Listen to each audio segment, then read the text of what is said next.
मन बगिया ऐसी उलझी, फूल उगे कम कांटे ज्यादा, सिमटा जीवन डूबी सांसें। आना है तो अब भी आजा, यदि आपने अभी तक अंतिम अध्याय नहीं देखा है तो कृपया करके अंतिम अध्याय देखें, उसके बाद ही इस अध्याय में प्रवेश करें। मैंने सुना है कि एक आदमी की स्त्री भाग गई तो उसे खोजने निकला। खोजते खोजते जंगल में पहुंच गया। वहां एक साधु वृक्ष के नीचे बैठा था। उसने पूछा कि मेरी स्त्री को तो जाते नहीं देखा, घर से भाग गई है, बड़ा बेचैन हूँ। तो उस साधु ने पूछा, तेरी पत्नी का नाम क्या है? उसने कहा, मेरी पत्नी का नाम फजीती। साधु ने कहा, फजीती, तुमने भी खूब नाम रखा। ऐसे तो सभी स्त्रियां फजीती होती हैं, बाकी तुमने नाम भी खूब चुनकर रखा। तेरा नाम क्या है? साधु उत्सुक हुआ कि यह तो नाम में बड़ा होशियार है। उसने कहा, मेरा नाम बेवकूफ है। वह साधु हंसने लगा। उसने कहा, तू खोजबीन छोड़, तू जहाँ बैठ जाएगा फजीतियाँ वहीं आ जाएंगी। कोई कहीं तुझे जाने की जरूरत नहीं है। तेरा बेवकूफ होना काफी है।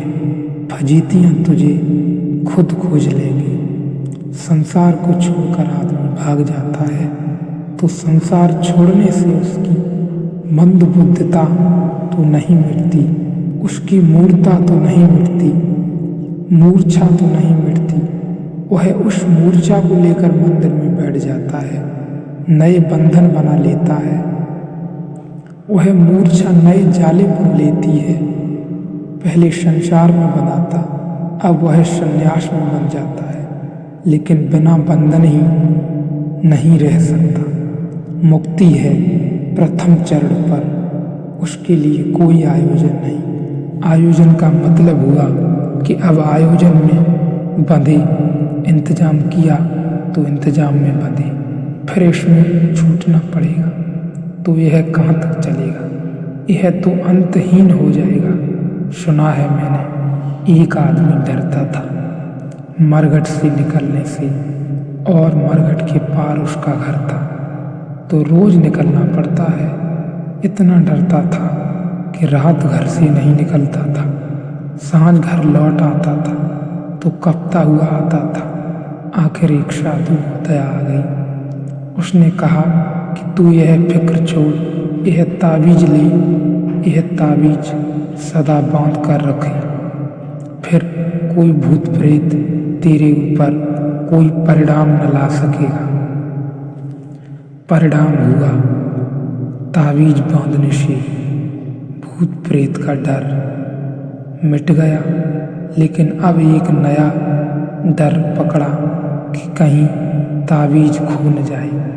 स्वाभाविक, जिस ताबीज ने भूत प्रेतों से बचा दिया, अब वह आधी रात को भी निकल जाता मरघट से, कोई डर नहीं। भूत प्रेत तो कभी भी वहाँ नहीं थे, अपना डर ही था।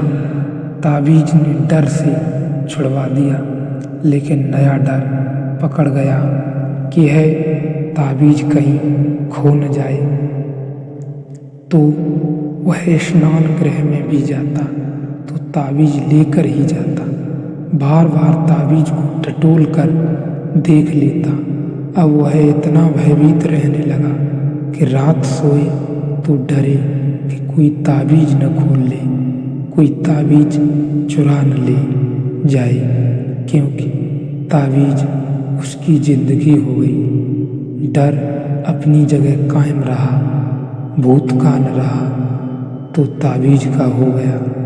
अब अगर कोई इसको ताबीज की जगह कुछ और दे दे तो क्या फर्क पड़ने वाला है। इस आदमी की भयभीत दशा तो नहीं बदलती।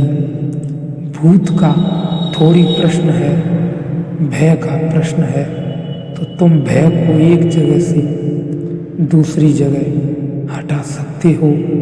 बहुत से लोग इसी तरह का वॉलीबॉल का खेल खेलते रहते हैं। गेंद इधर से उधर फेंकी, बस फेंकते रहते हैं, खेलते रहते हैं और इस बीच जिंदगी गुजरती चली जाती है। अष्टावक्र कहते हैं समाधि का अनुष्ठान ही तेरा बंधन का कारण है। अगर तुझे मुक्त होना है तो मुक्त होने की घोषणा कर, आयोजन नहीं। इसलिए मैं भी कहता हूँ इस वचन की क्रांति को देखो। यह वचन अनूठा है, बेजोड़ है। जियो प्रेम से, बहो असीम रस की धार के साथ। यह वचन अपने आप में क्रांतिकारी है कि मैं मुक्त हूँ। मुक्ति के लिए कोई आयोजन नहीं करना। अष्टावक्र का पूरा संदेश और जोर इसी बात पर है कि तुम्हारा बंधन यही है कि तुम समाधि का अनुष्ठान करते हो और तुम्हारा होना यही है कि तुम इसी क्षण मुक्त हो सकते हो।